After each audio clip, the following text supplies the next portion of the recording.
बिस्मिल्लाहिर्रहमानिर्रहीम, अस्सलाम वालेकुम। खेलों की खबरों पर तबसरों और तजियों सजे स्कोर के एक और प्रोग्राम के साथ सैयद याया हुसैनी आपकी खिदमत में हाजिर है। पाकिस्तान क्रिकेट की पहचान अगर दुनिया में किसी शोबे से हुई तो वो है फास्ट बॉलिंग। एक ऐसा हथियार जो दहाइयों से दुनिया के बड़े बड़े बल्लेबाजों के लिए खौफ की अलामत रहा।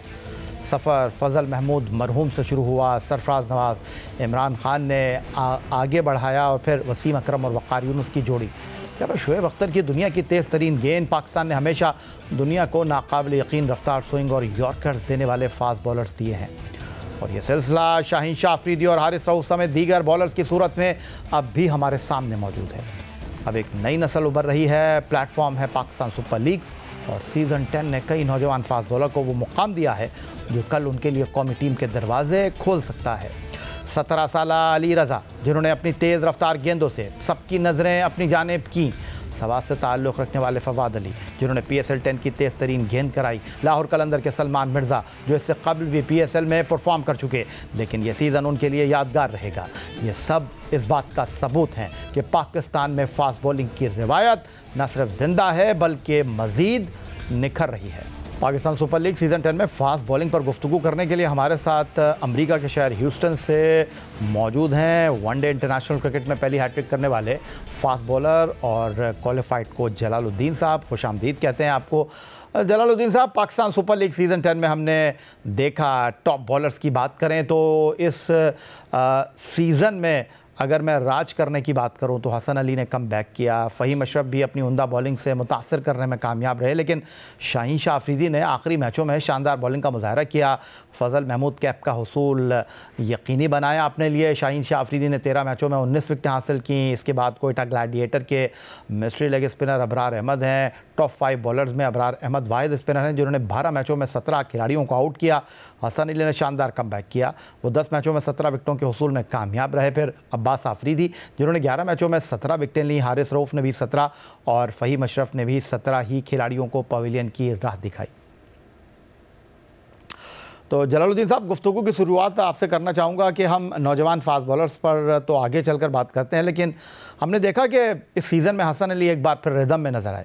बतौर कोच आपको क्या लगा कि उन्होंने कैसी बेहतरी लाई अपनी बॉलिंग परफॉर्मेंस में? और दूसरी जानिब शाहीन शाह अफरीदी का भी सवाल आपके सामने रखना चाहूँगा कि शाहीन शाह अफरीदी ने आखिरी 4 मैचों में 10 विकेटें हासिल करके कम बैक किया। इससे पहले उन पर तनकीद हो रही थी कि उनकी बॉलिंग में वो वैरायटी नज़र नहीं आ रही, उनकी बॉलिंग में वो रमक नज़र नहीं आ रही, वो चमक नज़र नहीं आ रही। याया, पहले तो ये समझने की बात है, जैसे आपने हसन अली की बात की, हसन अली ने जो परफॉर्मेंस PSL में दी है, उस PSL में उनकी परफॉर्मेंस वाकई एक्स्ट्रा ऑर्डिनरी थी। मगर इसका मतलब ये नहीं है कि वो जिस वजह से टीम से बाहर हुए थे, नेशनल टीम से, क्या उन्होंने वो वापस जो वजह से बाहर हुए थे, क्या वो उन्होंने उसको रेक्टिफाई कर दिया है? चाहे वो फिटनेस थी, चाहे वो उनकी स्किल थी, या ओवरऑल मेंटल उनकी एबिलिटी थी जिसकी वजह से वो परफॉर्म करते थे। जहां तक PSL की बात है, ही हैज परफॉर्म वेल, मगर उसका मतलब जब आप सिलेक्शन के ज़िम्रे में आते हैं तो 2 तरह के प्लेयर होते हैं। एक वो जिन्होंने आपने नाम लिए, जैसे अली रज़ा या फवाद या XYZ, जो अभी नए हैं और उन्होंने अभी इंटरनेशनल लेवल पे आना है। अब इस बात को समझने की ज़रूरत है कि हमारा जो स्टैंडर्ड है वो डोमेस्टिक क्रिकेट का, चाहे PSL हो, वो इंटरनेशनल से बहुत लो है। तो ठीक है, उन्होंने अच्छा परफॉर्म किया, मगर क्या उन्होंने वो चीज़, मैं बात कर रहा हूँ वो प्लेयर जो पहले खेल चुके हैं और वो ड्रॉप हो गए थे और अब दोबारा उन्होंने PSL में आके परफॉर्मेंस की और वो इंटरनेशनल क्रिकेट में आ गए, ये क्राइटेरिया सही नहीं है। जो खेल चुके हैं उनका वो वजह देखनी होगी कि किस वजह से वो बाहर हुए थे। क्या उन्होंने वो चीज़ सही कर ली है, तब तो उनका जस्टिफिकेशन बन सकता है डोमेस्टिक परफॉर्मेंस। मगर वो प्लेयर जो नए हैं, जाहिर है कि वो अभी उनमें टैलेंट है, वो आए हैं, मगर उनको, मेरा जाती राय में यह है कि उनको कहीं ना कहीं 5-6 महीने एक डेवलपमेंट ग्रूमिंग पीरियड से गुजारा जाए और उनको उस बिफोर द इंटरनेशनल क्रिकेट उनको लाया जाए। तो ये 2 चीज़ें पहले तो सिलेक्शन के हवाले से समझनी ज़रूरी है कि एक नए प्लेयर को कैसे इंटरनेशनल क्रिकेट में लाना है और इंटरनेशनल से ड्रॉप हुआ है उसको कैसे पाकिस्तान टीम में वापस लाने की वजह होनी चाहिए। अच्छा, आपने बात की नए बॉलर की, आपने हसन अली जैसे तजुर्बेकार की, तो अगर मैं अली रज़ा की आपसे बात करना चाहूँ, पेशावर ज़ल्मी के लिए खेले, 9 मैचों में 12 आउट किए, उनकी बॉलिंग में रफ्तार, बाउंस और स्विंग नज़र आया। अंडर 19 क्रिकेट वर्ल्ड कप 2024 में ये टैलेंट दुनिया के सामने आया था। ऐसे टैलेंट को मज़ीद कैसे निखारना चाहिए, क्योंकि हमने माजी में देखा है कि बस हमने अपने फास्ट बॉलर को 4 ओवर्स तक महदूद करके रख दिया है। और अभी जो 22 खिलाड़ियों को एक मुख्तसर कैंप में LCCA ग्राउंड बुलाया गया, नए कोच माइक हैसन ने, उसमें अली रज़ा का नाम भी शामिल था।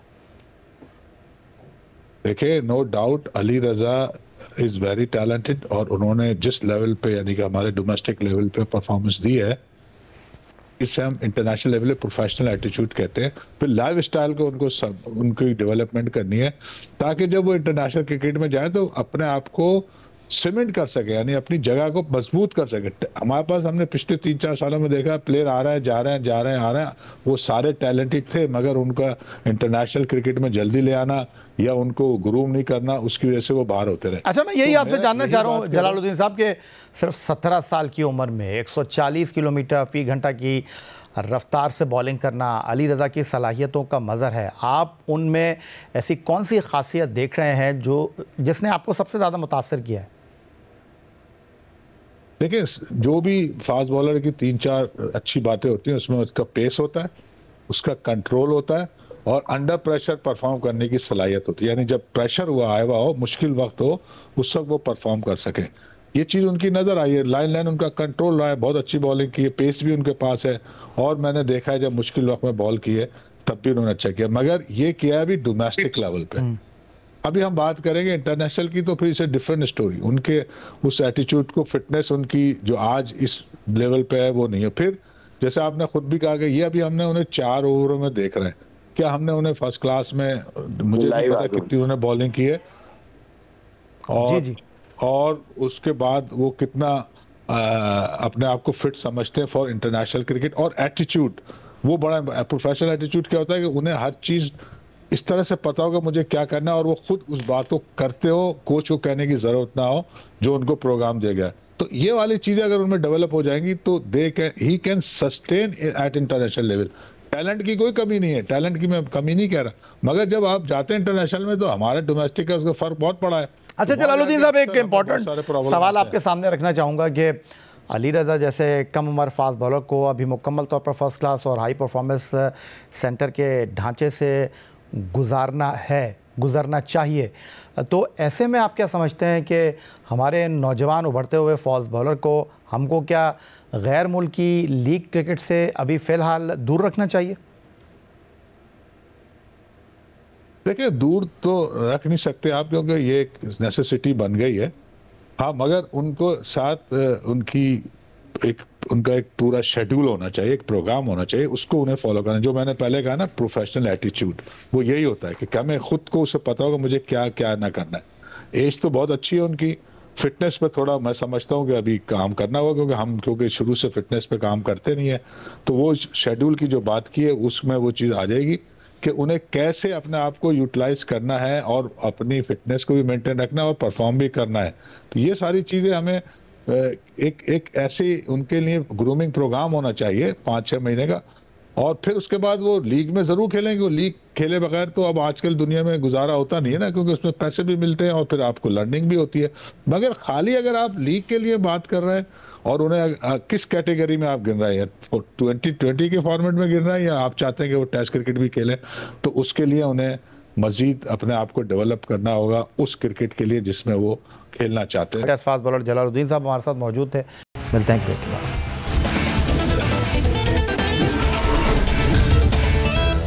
पाकिस्तान सुपर लीग सीज़न 10 2025 में फ्रेंचाइजीज़ ने ज़्यादातर गैर मुल्की विकेट कीपर्स पर इन्हिसार की पॉलिसी अपनाई और पाकिस्तानी विकेट कीपर अपनी बारी का ही इंतज़ार करते रहे। लाहौर कलंदर में मोहम्मद इखलाक बतौर विकेट कीपर मौजूद थे। अलबत्ता मौका मिला इंग्लैंड के सैम बिलिंग्स और श्रीलंका के तशारा परेरा को। कराची किंग में पाकिस्तान अंडर 19 टीम के कप्तान मिर्ज़ा साद बेग मौजूद थे। अलबत्ता बतौर विकेट कीपर जिम्मेदारियां अदा की न्यूजीलैंड के टिम साइफर्ट ने। कोयटा ग्लैडिएटर में नौजवान हसीबुल्ला बतौर विकेट कीपर मौजूद थे, लेकिन खेलने का मौका मिला श्रीलंका के कौशल मैंडिस और उनकी अदम मौजूदगी में खेले श्रीलंका के साबिक कप्तान दिनेश चंदीवल। इस्लामाबाद यूनाइटेड में आजम खान ने चंद मुकाबलों में विकेट कीपिंग की। अलबत्ता वहाँ बतौर विकेट कीपर एक मैच में साहबजादा फरहान भी खेले, लेकिन अमेरिका के एड्रियन गॉस और कराची के गाजी गौरी भी एक्शन में नजर आए। पेशावर ज़ल्मी के लिए मोहम्मद हारिस ने विकेट कीपर की जिम्मेदारियां निभाई, जबकि मुल्तान सुल्तान के लिए तजुर्बेकार मोहम्मद रिजवान और Usman Khan wicket keeping gloves में नजर आए। एशिया कप और वर्ल्ड कप अंडर 19 टीम की क़यादत करने वाले विकेट कीपर मिर्ज़ा साद बेग पाकिस्तान सुपर लीग में दूसरी मरतबा एक्शन में दिखाई दिए। सीज़न 9 में उन्हें सिर्फ एक मैच खेलने का मौका मिला, लेकिन वो कोई रन ना बना सके थे। लेकिन इस मरतबा कराची किंग के लिए मिर्ज़ा साद बेग ने 7 मैचों की 6 इनिंग में बैटिंग की, लेकिन वो ज़्यादा कामयाब ना हो सके। उन्होंने 122.8 के स्ट्राइक रेट से बल्लेबाजी करते हुए सिर्फ 70 रन स्कोर किए, जिसमें उनका बेहतरीन स्कोर 25 रन रहा।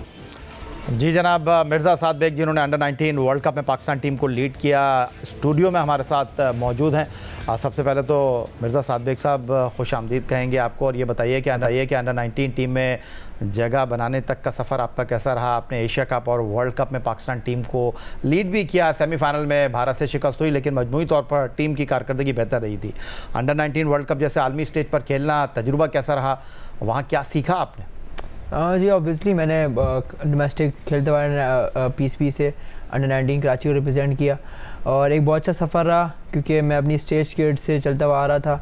और जब मुझे एक मौका मिला कि मैं अपनी कंट्री को एज अ कैप्टन रिप्रेजेंट करूं, तो अल्लाह का शुक्र है, उसमें बहुत अच्छा अपने आप को बहुत अच्छा फ़ील किया और बहुत मज़ा आया ऐसी टीम को लीड करते हुए, जिसमें आपको खुद अंदाज़ा हो कि आप एक अच्छे प्लेइंग 11 और अच्छी टीम है। और बहुत अच्छा एक्सपीरियंस है वर्ल्ड कप में भी और एशिया कप में भी। अच्छा मिर्ज़ा साद बेग साहब, पाकिस्तान सुपर लीग सीज़न 10 में कराची किंग्स के तजुर्बेकार यूनिट के साथ आप सुपर लीग में खेले, और डेविड वॉर्नर को बतौर कप्तान आपने कैसा पाया? आपको मौका तो मिला, लेकिन लगता है कि जिस तरह आपकी सलाहियतें थीं, आप उस तरह उसका इजहार नहीं कर पाए। जी बिल्कुल, पहली बात तो कि मुझे बहुत अच्छा फील हुआ, क्योंकि वहाँ पर इतने बड़े बड़े नाम थे, और सबसे अच्छा मुझे बहुत अच्छा था कि वहाँ पर वार्नर, विलियमसन और काफ़ी सारे स्टार्स थे। बहुत अच्छा मज़ा आया ड्रेसिंग रूम शेयर करते हुए, काफ़ी कुछ सीखने को भी मिला।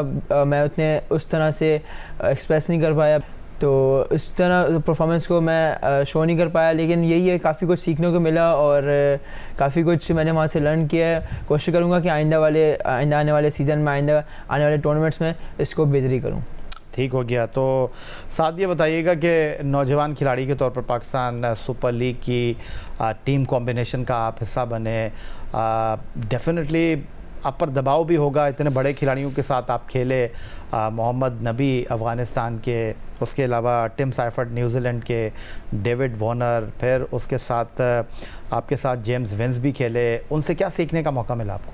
नहीं बिल्कुल बिल्कुल, आप सही कह रहे हैं कि इतनी बड़ी टीम में प्लेइंग 11 में जगह बनाना, और उनसे बस एक सिंपल उन्होंने बहुत कॉन्फिडेंस मुझे दिया, पूरी मैनेजमेंट ने, टीम ने, कैप्टन ने, नबी भाई ने, और जिसकी वजह से मुझे ऐसा लग रहा था कि मैं मुझे ऐसा कोई प्रेशर नहीं था कि मुझे वो कुछ ऐसा प्रेशराइज़ कर रहे हैं। बहुत फ्रीली माहौल था, बहुत अच्छी एक तरह से माहौल रखा था ड्रेसिंग रूम का, टीम का, डेविड वार्नर ने, तो मैं बहुत अच्छा, मुझे मज़ा आ रहा था उसमें खेलते हुए। साद, अगर मैं आपसे ये जानने की कोशिश करूं कि आपने अंडर 19 वर्ल्ड कप बतौर विकेट कीपर खेला, लेकिन सीज़न 10 में आपको मैच खेलने का मौका तो मिला, लेकिन एक फील्डर की हैसियत से, और विकेटों के पीछे न्यूजीलैंड के टीम साइफर्ट दस्ताने पहनकर एक्शन में दिखाई दिए, तो आपने एक फील्डर की हैसियत से क्या सीखा? टिम साइफर्ट विकेट कीपर थे, उनसे आपने क्या चीज़ें सीखी?